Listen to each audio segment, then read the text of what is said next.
رمضان کے 3 عشرے ہیں. عشرہ کہتے ہیں 10 دن کو. پہلا عشرہ رحمت کا ہے، دوسرا مغفرت کا ہے، تیسرا جہنم سے آزادی کا ہے.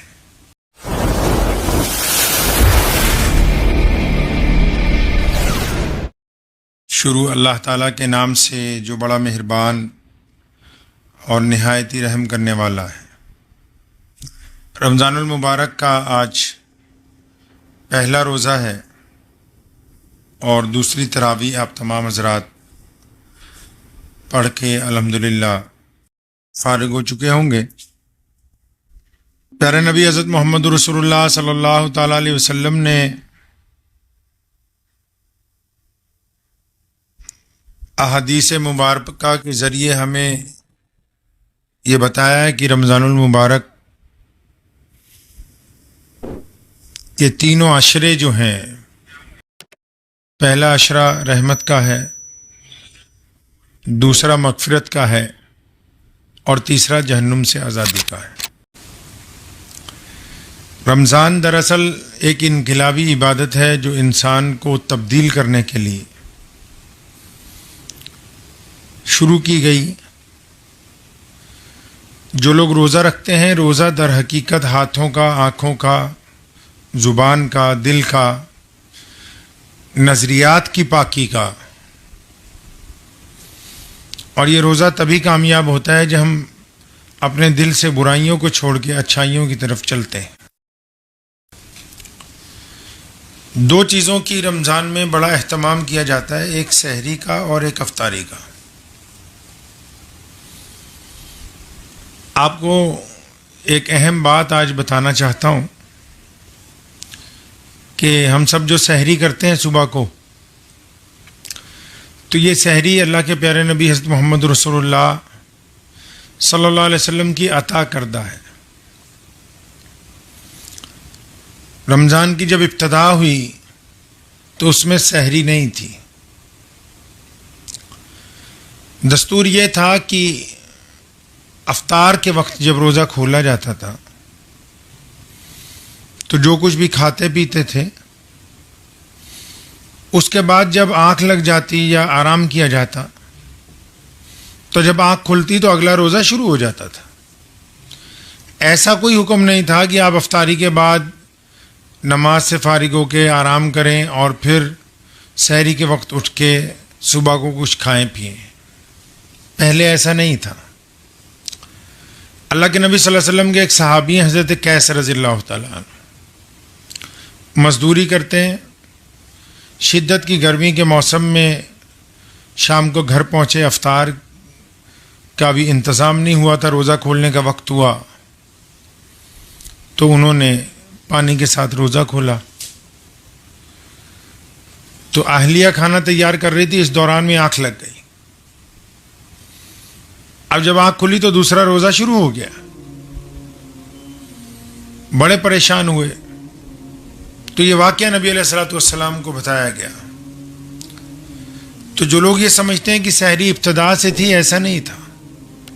اس واقعے کے بعد رسول کریم صلی اللہ علیہ وسلم نے یہ سحری کی سنت کی ابتدا فرمائی اور یہ ایک نعمت کے طور پر امت کو دی ہے، اور تاکید بھی فرمائی کہ سحری ضرور کریں، خواہ ایک کھجور کی ہی کیوں نہ ہو.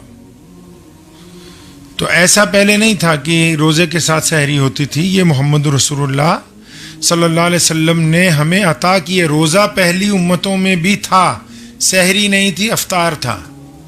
ہمارے نبی علیہ الصلوۃ والسلام نے ہم کو سحری بھی عطا فرمائی. آدم علیہ الصلوۃ والسلام کی اولاد میں ایک بادشاہ گزرا ہے. اس بادشاہ نے، اس کی حکومت میں قحط پڑ گیا تو لوگوں نے ایک رواج بنایا کہ ہم لوگ ایسا کریں کہ جو صبح دوپہر شام کھانا کھاتے ہیں، ایک وقت کا کھانا نہیں کھائیں گے، اور وہ ان علاقوں کو کھانا دیں گے جہاں کھانا نہیں ہے. ان کی یہ بات اللہ کو اتنی اچھی لگی کہ اس کو عبادت کے اندر شامل کر لیا. اور رمضان المبارک میں جہاں عبادت بہت بڑا جز ہے، وہاں فراخ دلی کے ساتھ دوسروں کی مدد کرنا ابتدا سے اسلام کا بہت بڑا حصہ رہا ہے۔ آج بھی پوری دنیا میں زکوٰۃ اور صدقات دینے میں مسلمان جو ہیں سب سر فہرست ہیں۔ تو ہمیں بھی اپنے اکابرین کے مطابق رسول اللہ صلی اللہ علیہ وسلم کے احکامات کے مد نظر حضرات صحابہ کرام رضی اللہ تعالیٰ اجمعین کی زندگیوں کے مطابق اس بات کو یقینی بنانا ہے کہ روزے کے دوران ہمارے عزیز و اقارب میں بہت سارے لوگوں کو آپ دیکھتے ہیں رمضان میں وہ لوگوں کو سحری افطاری کروانے کے لیے اپنے گھروں میں دعوتیں کرتے ہیں۔ کچھ لوگ اپنا گھر دکھانے کے لیے لوگوں کو بلاتے ہیں افطار پر۔ اپنا اپنا نظریہ ہے، لیکن نظریہ وہی قبول ہوگا جس کی نیت پاک ہوگی اللہ کے نزدیک۔ آپ کے نظریے کی نیت کیا ہے یہ دیکھنا لازمی بات ہے۔ تو یہ ضروری ہے کہ جب رمضان میں آج کے دور کے اندر جب ہم رمضان المبارک گزار رہے ہیں تو اس رمضان المبارک میں کہ کیا ہم اخلاص نیت کے ساتھ ان لوگوں کی مدد کر رہے ہیں جن کی مدد ہم پر واجب ہے؟ لوگ دکھاوے کے لیے دور دور مدد کرنے کے لیے جا رہے ہیں، اور اگر آپ کا اپنا بھائی مستحق ہے مدد کا تو پھر آپ اتنی دور کرنے کیا جا رہے ہیں؟ اپنے بھائی کی مدد کیوں نہیں کر رہے؟ آپ کا اپنا پڑوسی مستحق ہے۔ کچھ دقیانوسی لوگ یہ پوچھتے ہیں کہ پڑوسی کا مذہب کون سا ہونا چاہیے؟ پڑوسی کا مذہب پڑوسی ہوتا ہے اور کچھ نہیں ہوتا ہے۔ آپ کا پڑوسی اگر بھوکا ہو، خواہ کسی بھی مذہب سے تعلق رکھتا ہو، تو پھر ابھی رمضان کے احکامات کی تکمیل نہیں ہوئی ہے۔ محلے میں کچھ لوگ ایسے موجود ہیں جن کے پاس خورد و نوش کی اشیاء مکمل نہیں ہیں، اور پھر ہم کہہ رہے ہیں کہ ہم لوگوں کو سامان تقسیم کریں گے، تو کیا ان محلے میں ان لوگوں کی ہماری خبرگیری کرنا ہم پر لازم نہیں ہے؟ ان کی خبرگیری بھی ہم پر لازم ہے۔ پیارے نبی حضرت محمد رسول اللہ صلی اللہ علیہ وسلم پوری کائنات کے لیے جو رحمت بن کر آئے ہیں، ہم سب کے نبی ہیں۔ ہماری امت کی ماں امی عائشہ رضی اللہ تعالی عنہ فرماتی ہیں کہ رسول اللہ صلی اللہ علیہ وسلم رمضان کریم میں ہوا جو چلتی ہے اس سے زیادہ فیاض تھے کہ تیز ہوا اس رفتار سے نہیں چل سکتی جس رفتار سے رسول اللہ صلی اللہ علیہ وسلم لوگوں کو بانٹتے تھے۔ بانٹنے کے لیے رقم زیادہ ہونی ضروری نہیں ہے، بانٹنے کے لیے زیادہ مال ہونا ضروری نہیں ہے، بانٹنے کے لیے ایک نیک دل اللہ کے اوپر اعتماد ہونا زیادہ ضروری ہے۔ مالاں والے سخی نہیں ہوندے، مالاں والے سخی نہیں ہوندے، سخیاں کول مال نہیں ہوندے۔ مالاں والے سخی نہیں ہوندے، سخیاں کول مال نہیں ہوندے، ایتھے اوتھے دونوں جہاں سخی کدی پریشان نہیں ہوندے۔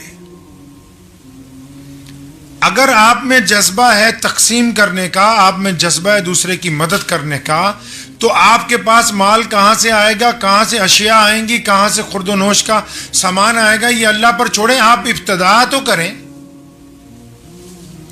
ابتدا تو کیجئے کم از کم۔ اور جن کا آپ پر حق ہے آپ ان سے نظریں نہیں چرا سکتے ہیں۔ اللہ تبارک و تعالیٰ کو یہ بات نہیں پسند۔ اللہ تعالیٰ طاقتور مومن کو پسند کرتے ہیں، اللہ کو فیاض مومن پسند ہے، اللہ کو رحم دل بندے پسند ہیں، اللہ کو سخی لوگ زیادہ پسند ہیں۔ اللہ تعالیٰ نے آپ کو بہترین بنایا ہے۔ میں جب چھوٹا تھا تو میرے دادا حضرت مولانا مفتی محمد احمد رحمانی لدھیانوی رحمۃ اللہ علیہ، تو میں اکثر دیکھا کرتا تھا کہ حضرت کے پاس بہت سارے لوگ کچھ نہ کچھ مانگنے آتے ہیں، اور کئی تو بار بار آتے ہیں۔ تو میں نے ایک دن اپنی عقل کے مطابق عرض کی کہ دادا جان یہ ایک شخص ہے، یہ بار بار آتا ہے روزانہ۔ تو فرمانے لگے کہ کیا یہ بہتر نہیں ہے کہ اللہ تعالیٰ نے آپ کو دینے والوں میں رکھا ہے، لینے والوں میں نہیں رکھا ہے۔ ان کی یہ بات ہمارے دل پر نقش ہو گئی۔ آپ بھی اطمینان سے اس بات کو سوچیں کہ اگر کوئی ضرورت مند آپ کے گھر تک آ رہا ہے یا رمضان میں آپ کسی کی توجہ کا مرکز بن گئے تو یہ اللہ کی نعمت ہے آپ کے لیے۔ اللہ تعالیٰ نے یہ پسند کیا، دینے کو اللہ تعالیٰ کسی کو بھی دے سکتے ہیں۔ ضروری نہیں ہے کہ آپ کے ہاتھ سے دلوایا جائے، ایسا ضروری نہیں ہے، کسی کو بھی یہ اختیار دیا جا سکتا ہے۔ حضرت مولانا حبیب الرحمان صاحب لدھیانوی رحمۃ اللہ علیہ فرماتے ہیں کہ میں اور سید طاء شاہ بخاری رحمۃ اللہ علیہ اور سوامی شردانند جی مہاراج ایک سمے تھا انگریز کے خلاف جب لڑ رہے تھے تو دھرم شالہ ہماچل کی جیل میں یہ لوگ اکٹھے تھے۔ فرماتے ہیں کہ روزانہ قرآن پاک پڑھتے تھے اور اس کا ترجمہ بھی کرتے تھے۔ تو فرماتے ہیں کہ ایک دن قل اللہ شریف کا ترجمہ چل رہا تھا تو شاہ ولی اللہ محدث دہلوی رحمۃ اللہ علیہ نے ایک جگہ اس کے ترجمے میں ساتھ میں لکھا ہے کہ نرادھار ہے، اللہ کی ذات، خدا کی ذات نرادھار ہے۔ تو حضرت فرماتے ہیں کہ ابھی سمجھ نہیں آئی بات کہ اس لفظ کے پورے معنی کیا ہوں گے۔ سید طاء شاہ بخاری رحمۃ اللہ علیہ کو بڑی چاہت اٹھی کہ اس بات کا پتہ لگایا جائے کہ یہ جو لفظ ہے نرادھار اس کے مکمل معنی کیا ہوں گے۔ تو فرماتے ہیں کہ ہم لوگ سوامی جی کے پاس گئے جو اسی جیل کے اندر تھے جب انگریز کے خلاف لڑائی چل رہی تھی۔ تو ان سے پوچھا کہ یہ نرادھار کا مطلب، تو سوامی جی نے بتایا کہ مولانا نرادھار کہتے ہیں کہ پرمیشور جب کسی کے لیے کچھ کرنا چاہے تو بنا کسی آدھار کے یعنی بنا کسی وسیلے کے بھی وہ کر سکتا ہے، اسی کا نام خدا ہے، اسی کو احکم الحاکمین کہا گیا، وہی اللہ ہے، وہ پوری دنیا کا مالک ہے۔ فرماتے ہیں کہ جب یہ ترجمہ سنا تو پورے دل میں اطمینان ہو گیا کہ بالکل یہ جو قرآن پاک میں کہا قل اللہ احد اللہ الصمد کہ اللہ بے نیاز ہے، وہ جب کسی کو دینے پہ آئے یا کسی کی مدد کرنے پر آئے وہ نرادھار ہے، بنا کسی کو آدھار بنائے بھی دے سکتا ہے۔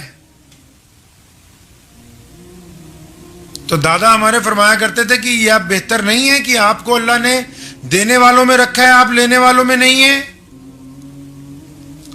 آپ کو کس نے یہ اختیار دیا کہ اب آپ چھان بین کرتے پھریں؟ نہیں، آپ کو اللہ تبارک و تعالیٰ نے جو عطا کیا ہے، جتنا عطا کیا ہے اپنی ہمت کے مطابق دیتے رہیے۔ آپ اخلاص نیت سے دیتے رہیں گے، اللہ تعالیٰ آپ کی مدد فرماتے رہیں گے، آپ کی عزتوں میں اضافہ ہو جائے گا۔ انسان محاسب نہیں ہے، گنہگار ہے۔ یہ رمضان کا مہینہ اللہ سے معافی مانگنے کا مہینہ ہے، اللہ سے استغفار کرنے کا مہینہ ہے، اپنے گناہوں کو یاد کر کے رونے کا مہینہ ہے، اپنے گناہوں سے توبہ کرنے کا مہینہ ہے، اللہ کو منوانے کا مہینہ ہے۔ رمضان کے 3 عشرے ہیں، عشرہ کہتے ہیں 10 دن کو۔ پہلا عشرہ رحمت کا ہے، دوسرا مغفرت کا ہے، تیسرا جہنم سے آزادی کا ہے۔ تو گھروں میں رہ کے کیا ہم رمضان کا حق ادا کر رہے ہیں؟ میں نے کل کی گفتگو میں بھی آپ کو کہا تھا، کیا ہم نے ان لوگوں کو معاف کر دیا جو ہم سے معافی چاہتے ہیں؟ کیا ہم نے صلہ رحمی شروع کی ہے؟ کیا روزہ رکھنے کے بعد ہم نے اب کسی کو تانا تو نہیں مارا؟ کیا روزہ رکھنے کے بعد ہم نے کسی کے دل کو تکلیف تو نہیں پہنچائی ہے؟ کیا روزہ رکھنے کے بعد ہم کسی اپنے پڑوسی کو پریشان تو نہیں کر رہے ہیں؟ کیا روزہ رکھنے کے بعد ہم عبادتیں اخلاص کے ساتھ کر رہے ہیں؟ کیا روزے کے ساتھ نماز پنجگانہ چل رہی ہے؟ کیا قرآن پاک کی ساتھ میں تلاوت ہو رہی ہے؟ کیا ایک لقمہ اپنے منہ سے اتارنے سے پہلے اپنے پڑوس میں اگر کوئی بھوکا ہے اس تک ہم رزق پہنچا رہے ہیں؟ اپنا محاسبہ ہم کو خود کرنا ہے۔ سونے رسول محمد رسول اللہ صلی اللہ علیہ وسلم کے جو نواسے ہیں سیدنا امام حسین رضی اللہ تعالی عنہ، ان کو کسی نے پوچھا کہ امام صاحب یہ کیسے پتہ لگائیں کہ ایمان ہمارا اچھا ہے کہ نہیں، ایمان کامل ہو گیا ہے کہ نہیں ہوا، ہم اچھے انسان ہیں کہ نہیں ہیں؟ لوگ تو ہماری ظاہری شکل صورت دیکھ کے کہتے ہیں کہ یہ اچھے ہیں، لیکن اپنے آپ کیسے پتہ لگائیں کہ ہم اچھے ہیں کہ نہیں؟ کوئی ایسا ٹیسٹ بھی تو ہو۔ حضرت امام حسین نے بڑی خوبصورت بات کہی، فرمایا اگر آپ کی تنہائی پاک ہے تو آپ ایک اچھے انسان ہیں، اور اگر آپ کی تنہائی ناپاک ہے تو آپ ابھی ایک اچھے انسان نہیں بنے۔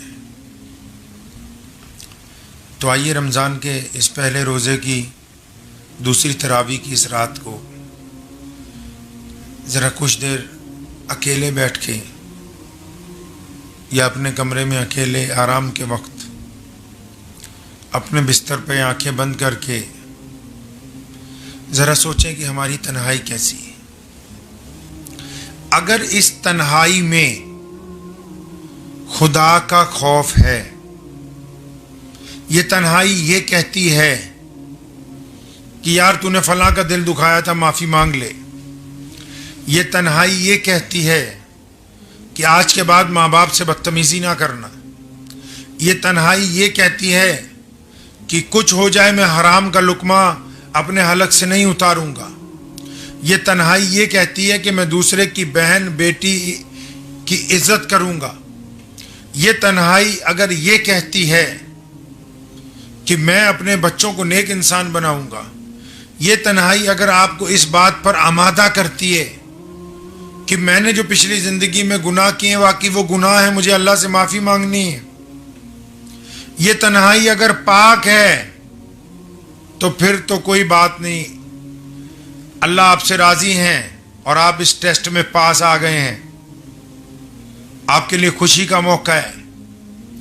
لیکن اگر آپ اچانک اکیلے آرام کرتے ہیں، اکیلے بیٹھتے ہیں اور اس اکیلے تنہائی میں آپ ارادہ کرتے ہیں کسی کے ساتھ منہ کالا کرنے کا، آپ ارادہ کرتے ہیں کسی کی بہو بہن بیٹی کے ساتھ کوئی گندا ارادہ بناتے ہیں، آپ اگر ارادہ کرتے ہیں کسی کے ساتھ دھوکہ کرنے کا، ٹھگی مارنے کا، بے ایمانی کرنے کا، کسی کو غلط نگاہ سے دیکھنے کا ارادہ بناتے ہیں، سازش تیار کرتے ہیں، اپنے من میں ایسی باتیں سوچتے ہیں جو ہو بھی نہیں سکتی، لیکن آپ کوشش کرتے ہیں، آپ کا ارادہ ہے کہ اگر موقع ملے تو میں فلاں غلط کام کر گزروں گا، تو اس کا مطلب آپ ابھی ایمان والے نہیں ہیں، یہ ہمارے لیے دکھ کی بات ہوگی۔ تو کسی سے کیا پوچھنا ہے کہ ایمان کس درجے پر ہے؟ ہمیں خود پتہ ہے، ہم خود جانتے ہیں کہ ہماری تنہائیاں کیسی ہیں۔ لوگوں کے سامنے نیک بننا کوئی بڑی بات نہیں ہے، لوگوں کے ساتھ اچھے بن کے بیٹھ جانا، سفید کپڑوں میں بیٹھنا کوئی بڑی بات نہیں ہے، لوگوں میں ہر بند ہے، لیکن کیا وہ اپنے ضمیر کا مجرم تو نہیں ہے؟ اگر وہ ضمیر کا مجرم ہے تو پھر خدا کا بھی مجرم ہے، اگر ضمیر کا مجرم ہے تو ابھی خدا کا مجرم ہے، اور جب تک ضمیر یہ نہیں کہتا کہ ہاں اب تو ایک اچھا انسان بن گیا ہے، ہاں اب تو پلٹ آیا ہے نیکی کی طرف، تب تک آپ اللہ کو راضی نہیں کر سکتے۔ پہلے اپنے ضمیر کے سامنے سر اٹھا کر جینے کی ہمت کیجیے، اور یہ کوئی بڑا کام نہیں ہے، پریشان نہ ہو، اللہ گنہگاروں کو معاف کرنے کے لیے تیار ہے۔ اللہ فرماتے ہیں کہ میں اپنے بندوں کو معاف کرنے کے لیے تیار